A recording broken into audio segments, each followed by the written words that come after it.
133 দেশের প্রতিযোগীকে পেছনে ফেলে সৌদিতে বিশ্ব কোরআন প্রতিযোগিতায় প্রথম নুরুদ্দিন জাকারিয়া। সৌদি আরবের মক্কায় অনুষ্ঠিত 46তম বাদশাহ আব্দুল আজিজ আন্তর্জাতিক কোরআন প্রতিযোগিতায় 15 পারা গ্রুপে প্রথম স্থান অর্জন করেছেন বাংলাদেশের নুরুদ্দিন জাকারিয়া।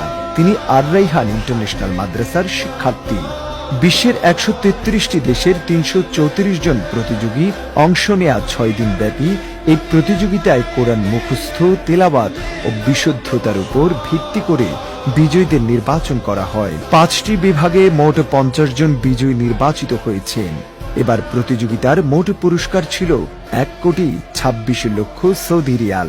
নুরুদ্দিন জাকারিয়ার এই অর্জন বাংলাদেশের জন্য গৌরব বলে মনে করছেন আর রাইহান ইন্টারন্যাশনাল মাদ্রাসার পরিচালক মুফতি কারি আব্দুল কাইয়ুম মোল্লা।